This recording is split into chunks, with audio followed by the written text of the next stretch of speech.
বন্ধুরা, বিনির মাসি এসছে বিনিদের বাড়িতে নিমন্ত্রণ করতে। দেখি দুই বোনে মিলে কি বাজার করে। ভিডিওটা স্কিপ না করে পুরোটাই দেখে নিও। এ দিদি, দিদি, এ দিদি, কোথায় তুই? এই তো আমি এখানে কাজ করছি। এ বিনি রোশনিকে দেখছি না তো, ওরা কোথায়?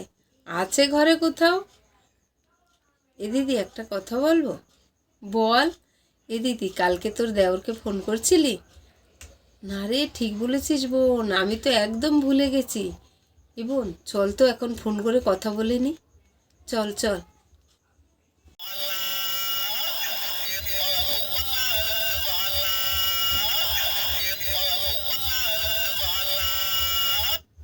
হ্যালো, মৃদুল বলছো? হ্যাঁ বৌদি, মৃদুল বলছি। কেমন আছো তোমরা? দাদা কেমন আছে? বিনি রোশনি, তোমার বোন, ওরা কেমন আছে সবাই? হ্যাঁ, বাড়ির সবাই ভালো আছে। আগে বলো, তুমি কবে আসবে? বাড়িতে তো সবসময় যেতে ইচ্ছা করে, কিন্তু কি করব বৌদি, ব্যবসার কাজে যেতে পারছি না। শোনো না, আমি এখন একটু ব্যস্ত আছি, আমি না বরং রাতে ফোন করবো খানে, ঠিক আছে? ঠিক আছে। এ দিদি, তোর সাথে একটা কথা আছে। কি কথা? কথাটা হচ্ছে, কাল তোরা সবাই আমাদের বাড়িতে খাবি। তোদের সবার নিমন্ত্রণ। তুই তো জানিস রোশনির বাবা বাড়িতে নেই, সব কিছু আমাকেই করতে হবে। তুই তাড়াতাড়ি বিনিকে নিয়ে সকাল সকাল চলে যাবি। আমি নয় একা একা পেরে উঠবো না। আমি একটা কথা কিছুতেই বুঝতে পারছি না, এখন এইসব করার কি দরকার ছিল? রোশনির বাবা বাড়িতে আসতো, তারপর তুই নিমন্ত্রণ করতিস। এখন এইসব করার কোনো মানেই হয় না। শোন দিদি, মা আর মেয়ে আমরা তো সারাদিন তোদের বাড়িতেই থাকি। আমার কি ইচ্ছে হয় না যে তোদের একদিন নিয়ে একটু খাওয়াই?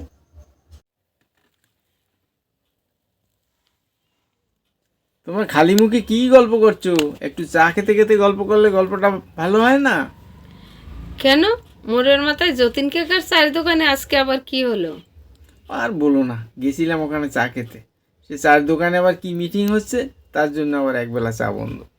এ দিদি, জামাইবাবুর মনে হয় চা খেতে ইচ্ছে করছে। জামাইবাবুকে একটু চা করে দে। তোমরা খাবে তো? না, আমরা এখন কেউ চা খাবো না। তাহলে আর আমার একার জন্য করতে হবে না, আমি ঠিক বিকেলবেলা বাজারে গিয়ে খেয়ে নেব। আজ আপনি বাড়ি পাহারা দেবেন। বিকেলবেলা বিনি রোশনিকে ম্যাম পড়াতে এলে আমি আর দিদি বাজারে যাব, কারণ আপনাদের সবার কালকে আমাদের বাড়িতে নিমন্ত্রণ। কি ব্যাপার, হঠাৎ নিমন্ত্রণ? নিমন্ত্রণ করে খাওয়াবো, তাতে কি আবার দিনক্ষণ দেখতে হবে নাকি? কেন, কালকে বাড়ি থাকবেন না? না, বাড়ি থাকবো।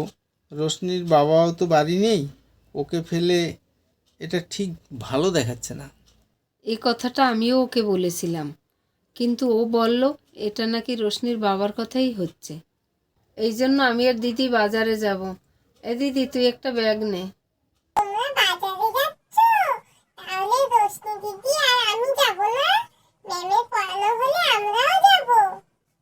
এই দেখো, দু মেয়ে বাজারে যেতে চাচ্ছে।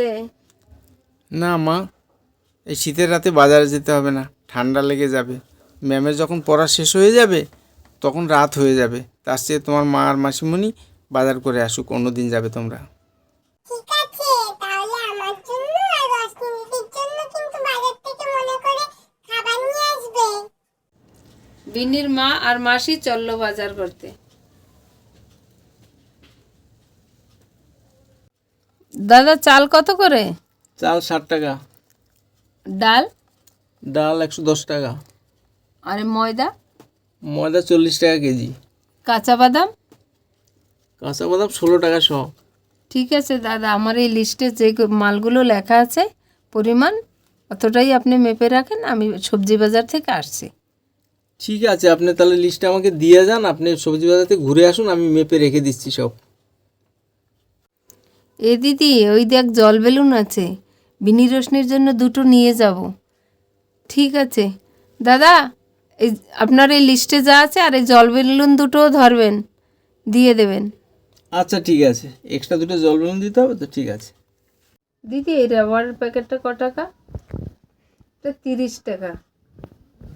এবং তাহলে এই প্যাকেটটা নিয়ে নে তুই রশনি বিনির জন্য।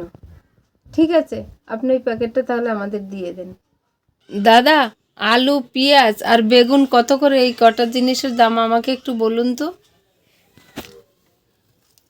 আলু 20 টাকা কেজি, পেঁয়াজ 60 টাকা, আর বেগুন 40 টাকা। দাদা 1 কিলো আলু দেবেন, 500 পেঁয়াজ, 500 বেগুন দেবেন। আর পটলটা কত করে দাদা? 40 টাকা করে। 500 পটলও দিয়ে দেবেন। আর ক্যাপসিকাম, গাজরটা বাচ্চাদের জন্য, শরীরের জন্য খুবই উপকারী, এইটাও 250 করে দিয়ে দেবেন। আর এই তো ধনেপাতাও আছে দাদা, 5 টাকার ধনেপাতা দেবেন। মটরশুঁটি, লঙ্কা, উচ্ছে 100 করে দিয়ে দেন আমাকে। আচ্ছা ঠিক আছে, দিচ্ছি। বন্ধুরা, বিনিরা কাল রোশনিদের বাড়িতে খাবে, তাই আজ বাজার করা শেষ হলো। আগামী পর্বে খাওয়া দাওয়া দেখাবো। আজ পর্বটি এখানেই শেষ করছি। পর্বটি যদি ভালো লেগে থাকে তাহলে লাইক, কমেন্ট, সাবস্ক্রাইব করতে ভুলো না। টাটা।